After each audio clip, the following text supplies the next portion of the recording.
Fala galera, tudo bem com vocês? Espero que sim, eu estou bem. Estamos aqui para mais uma videoaula, que no caso será a aula de Geografia e direcionada para os alunos do 7º ano. E assim como nas aulas anteriores, sugiro que vocês peguem um caderno, peguem um livro, porque nós vamos precisar. Então bora lá começar a aula, mas antes disso, roda a vinheta. Anote o número. Capítulo 5, Paisagens Naturais do Brasil. Então galera, nossa primeira aula, a nossa primeira aula do capítulo 5, a gente procurou entender a formação das estruturas geológicas do Brasil. Tá? Então a gente procurou fazer algumas discussões acerca da geologia brasileira. Tá? Já na nossa segunda aula, o nosso objetivo de fato foi conhecer as formas do relevo, certo? Então a gente discutiu aí algumas perspectivas acerca das formações geológicas que existiam no Brasil, não é isso? E além disso a gente falou do que? Das formas de relevo de forma específica. A gente falou de depressão, não foi? A gente falou de planalto, a gente falou de planície, tá certo? Então esse foi o conteúdo da nossa última aula e hoje, dando continuidade aos estudos do capítulo 5, a gente vai entender um pouco sobre os recursos hídricos e os aquíferos e lençóis freáticos presentes no território brasileiro, tá certo? Então hoje a gente vai entender o que é recurso hídrico, para que é utilizado, tá certo? Quais os impactos no contexto do Brasil. E além disso, a gente vai procurar entender aí as principais bacias hidrográficas do território brasileiro. Hoje a gente vai conseguir descobrir quais são essas bacias hidrográficas, tá certo? Então bora lá. Recursos hídricos. Então galera, como eu já tinha falado anteriormente, hoje a gente vai fazer uma discussão aí acerca dos recursos hídricos no contexto do território brasileiro, não é?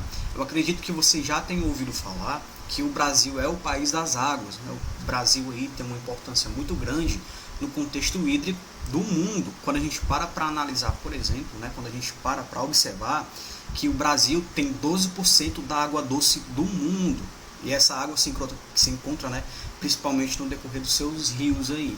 Então, o contexto hídrico do Brasil, claro, vale a pena ser discutido, até porque o Brasil é muito rico, a gente sabe disso, muito rico em recursos naturais, e quando a gente fala de rios, lagos, a gente sabe que o Brasil também é rico em relação a isso. E isso está diretamente relacionado ao relevo do país, que é bem diversificado também. Tá? Em algumas partes do Brasil a gente tem grande vazão de água, em outras partes do Brasil a gente tem pouca vazão de água. Além disso, no contexto do território brasileiro também, a gente tem áreas que tem muita água e a gente tem áreas que falta muita água também, certo? Então vale a pena fazer essa discussão e a gente vai aprender isso, vai possibilitar essa discussão nessa nossa aula aqui, certo? Quando a gente fala em água, quando a gente fala em recurso hídrico no território brasileiro, e não se restringe somente ao território brasileiro, no contexto do mundo, no geral, não é isso? A gente percebe que a água ela tem múltiplas utilidades. Então a água pode ser utilizada para o uso doméstico, nas atividades industriais também, no contexto do Brasil, que a gente vê bem, consegue materializar isso no nosso contexto atual. A água é utilizada também nas atividades da agropecuária, não é isso? Então a água, galera, de fato, tem múltiplas utilidades sim, certo? Então, para que a gente consiga direcionar aí recursos de forma correta, para que a utilização da água seja otimizada, para que a água não seja desperdiçada, para que não venha a ser poluída, para que o uso não seja realizado de forma indevida, a gente também precisa ter o conhecimento do local, de onde a gente está tirando aquela água ali, tá certo? Quando a gente para analisar o território brasileiro, a gente consegue direcionar aí mais recursos, recursos de forma correta, para conseguir fazer a extração daquela água ali de uma forma correta também, tá? Então vou dar um exemplo, tá? Vamos citar exemplos aqui. Quando a gente para fazer a análise de áreas de planaltos, a gente percebe que nos planaltos a gente tem com maior clareza, a gente vê com maior clareza as quedas d'água, não é isso? Então quando a gente vai direcionar algum recurso para esse local, a gente percebe que a água, que o uso da água ali é feito para a geração de energia a partir das hidrelétricas, não é isso? Aproveitando a queda d'água dos planaltos. Quando a gente analisa as áreas de planície, que a água ali ela de certa forma mais calma, Então a gente percebe que que a água da planície, ela é direcionada principalmente para as atividades da agroindústria, né, para navegação, não é isso? Para as plantações também. E a gente percebe que no contexto do território brasileiro, a gente tem áreas em que a água, ela de fato está presente ali durante o ano inteiro, né? A gente percebe que a vazão de água permanece a mesma, independente do que aconteça, entre aspas, e a gente tem outras áreas em que a água, ela está presente somente em determinado período do ano. Então, quando a seca chega, a água acaba, né? Então esses rios são chamados aí de rios intermitentes, tá certo? Em que em determinado período do ano ele seca, dependendo aí das condições climáticas, das condições do tempo também. Então, essas são algumas características do nosso relevo que vão influenciar diretamente também no uso da nossa água, tá? Então, aí na tela de vocês já está aparecendo um gráfico que vai trazer informações aí sobre como a água no contexto do Brasil é utilizada, tá? Quem determina esses dados, quem faz a coleta desses dados, né, a análise, é a ANA, né, o órgão nacional aí que vai cuidar do setor relacionado à água, né, que no caso é a Agência Nacional das Águas. Então, em 2008, a ANA divulgou um estudo que mostrou, né, como é feito o uso da água no Brasil por setores, né, quando a gente fala das atividades econômicas. Então, a gente vê que o total de água aí está no meio, né, total de água retirada, 2.083 metros cúbicos por segundo.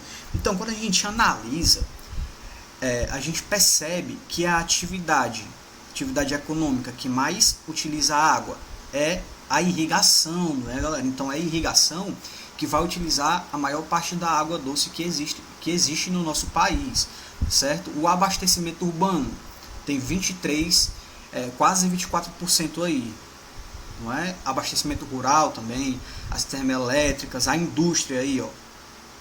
A mineração, o abastecimento animal, não é isso? Então, a ANA ela faz a coleta desses dados para que a gente tenha de fato uma noção de como a água do país está sendo utilizada. Então, a gente percebe que a irrigação aí é que vai usar mais da metade da água que a gente tem no nosso país. Quando a gente para analisar aqui o contexto do Nordeste, o que geralmente é discutido é que o Nordeste, a seca no Nordeste, a principal causa são as questões climáticas. Óbvio que as questões climáticas vão influenciar sim nos problemas relacionados à seca do Nordeste, não é isso? Até porque o abastecimento de água, né, os rios, os lagos vão estar diretamente relacionados com as questões climáticas também. Porém, os problemas que aparecem como reflexo na sociedade, será que de fato está dependendo somente do clima? Ou será que também depende de um melhor direcionamento da água para a população que está precisando? Porque a gente vê que a água aí está sendo direcionada para a irrigação, não é? Se essa água fosse direcionada de uma forma mais eficiente para a população, será que isso não iria amenizar os problemas das pessoas que estão sofrendo com a seca no Nordeste? Então são questionamentos que, ao analisar esses dados aqui, a gente consegue fazer, não é? Inclusive, a gente consegue materializar essa realidade aqui no Ceará. Quando a gente vai analisar, quando a gente recorta a nossa porção ali do Baixo Jaguaribe, que fica a região ali de Limoeiro do Norte, por exemplo, não é? Lá tem muitos perímetros irrigados, tá certo? Que vão direcionar água principalmente para as atividades industriais, para as atividades das agroindústrias. E a gente vê que na mesma região existem pessoas que sofrem com a falta d'água, existem pessoas que também sofrem aí com a poluição da água, certo? Então são questionamentos que a gente consegue fazer. Será que de fato falta água? Ou será que falta um melhor direcionamento dessa água para a população? Não é isso? Então são questionamentos que a gente, enquanto estudante, enquanto cidadão, enfim, precisa se fazer. Não é isso? Mas esses aqui são os dados que a ANA, né, que é a Agência Nacional das Águas, disponibilizou para a gente. São dados de 2018 no caso. Nesse mapa já está aparecendo aí as principais bacias hidrográficas no contexto do nosso país. Então, galera, a gente consegue perceber que são inúmeras, né, que são inúmeras aí as bacias hidrográficas no contexto do nosso país, né, de extensões aí continentais, um país grande. Então a gente consegue perceber que isso vai se materializar nos nossos recursos hídricos também. A gente aqui consegue elencar as principais bacias do país, não é? A gente consegue perceber a bacia amazônica, a bacia do Rio São Francisco e a bacia do Rio Paraná.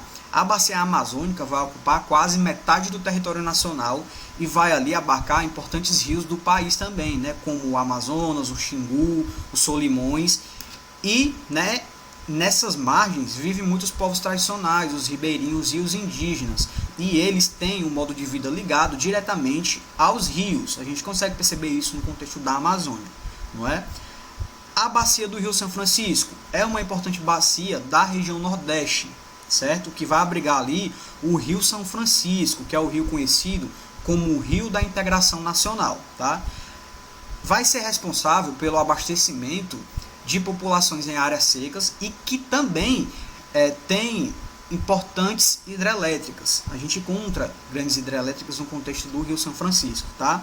Então essas hidrelétricas vão fornecer energia elétrica para parte da região.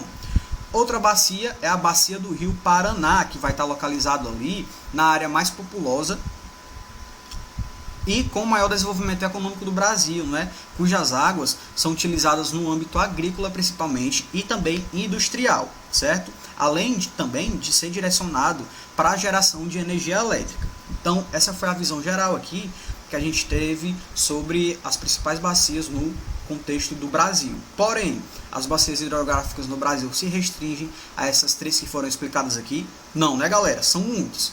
Porém, essas daqui são as que a gente pode tratar aí como principais, tá? Galera, quando a gente fala em água doce, o que geralmente vem na cabeça da maioria das pessoas é a água dos rios e dos lagos, não é isso? Porém, a gente precisa desmistificar isso, tá? Porque a água doce, ela tem uma importância muito grande também no contexto dos nossos aquíferos, tá? Quando a gente fala em aquífero, a gente está falando naquela água que fica no nosso subsolo, tá? Nos nossos lençóis freáticos. Então, a água dos aquíferos também é muito importante, né? Ela tem uma importância imensa, na verdade, no contexto hídrico do nosso país, certo? E não só do nosso país, não se restringe somente ao território brasileiro, mas a gente percebe que existem áreas também do contexto do mundo, no contexto do mundo, em que a água dos aquíferos chega a aparecer em maior quantidade do que as águas superficiais, do que as águas dos rios e dos lagos, tá? Então, sem dúvida nenhuma, a água que está presente nos nossos aquíferos é muito importante, tá? Para a nossa atividade hídrica aqui no contexto do Brasil. Wesley, o que é que você quer dizer quando você fala em aquífero? Galera, a gente sabe que no nosso país precipita muito. Não é quando eu falo precipitar, eu estou falando que chove muito. Tá? Então a gente sabe que em algumas regiões chove mais do que em outras, mas sim, no nosso país chove. Tá? E a gente sabe que essa água ela consegue escoar pela nossa superfície. Não é? Então a água que escoa pela nossa superfície, ela chega aos rios e os lagos. Então a água que está escoando aqui pela superfície do nosso território, ela vai abastecer os rios e os lagos, certo? Porém, a gente sabe também que parte dessa água infiltra no nosso solo. Não é? A gente sabe que no nosso solo, em algumas partes, né, em alguns solos, a gente tem poros. Não é isso? Então a água vai infiltrar nesses poros, tá? E ela vai realizar uma atividade de movimentação que vai continuar infiltrando por esses poros, certo? Vai chegar um determinado momento em que essa água vai encontrar aí uma rocha impermeável, por exemplo, e ela vai deixar de infiltrar.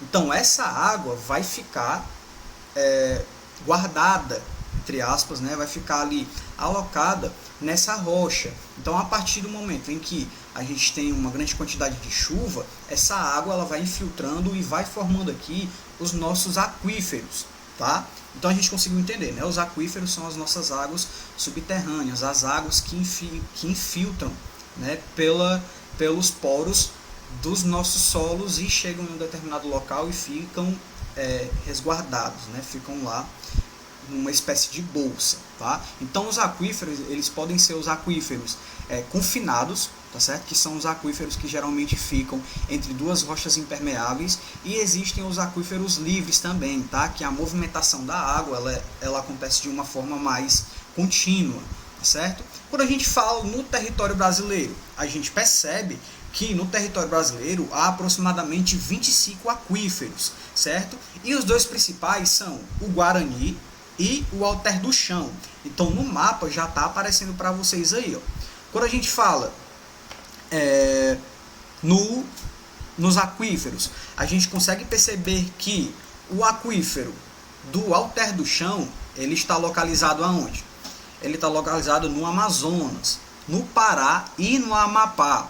E segundo estudos geológicos, né, do Instituto de Ciências da Universidade Federal do Pará, a sua espessura média é de 545 metros. Então é muito grande, galera. Por estar confinado em rocha arenosa, né, a sua recarga de água ela é mais rápida, tá certo? Então, no caso, né, essa rocha arenosa ela possui um número de poros maior. Então a água ela tem a perspectiva de se infiltrar com mais facilidade. Então a partir disso o abastecimento acontece de forma mais rápida também.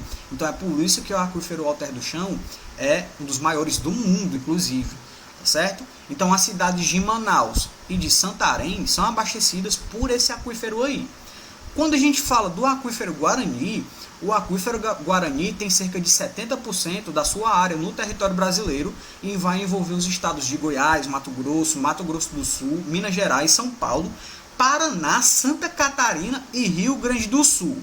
Os 30% restantes vão pertencer aos países fronteiriços, né? Quando a gente fala da Argentina, do Uruguai e no Paraguai. Tá certo? No geral, vai abastecer mais de 200 cidades, né, em torno de aproximadamente 16 milhões de pessoas. Mas, no estado de Santa Catarina, os graus de salinidade são altos. Então, não vai apresentar aí potabilidade para um consumo, né? Ele não vai ser propício aí para o consumo humano, não vai ser de fato uma água potável, né? Então, por isso, não é utilizado para abastecimento em Santa Catarina, tá?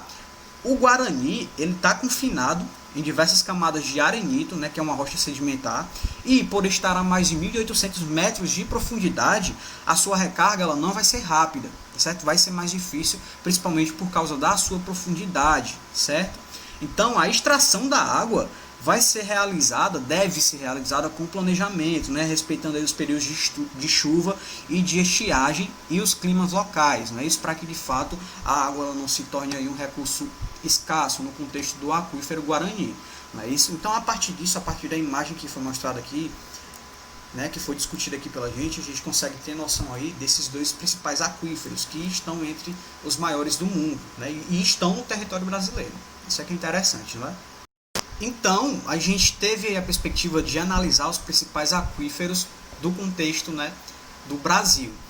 A gente sabe também, galera, que o aquífero, a partir dessa análise e de entender aí a importância dos aquíferos, a gente consegue ter em mente que os aquíferos se tornam aí uma alternativa muito viável para que a utilização desse recurso seja utilizado aí pela sociedade, não é isso? É um recurso viável sim, a partir do momento em que a gente consegue perceber que essa água ela se torna uma água mais difícil, de certa forma, de ser poluída, né? Mais difícil de ser poluída do que as águas que estão na superfície. Então, os rios e os lagos, a maioria, no contexto do nosso país, são poluídos, não é? Pelas atividades antrópicas, pelas atividades humanas.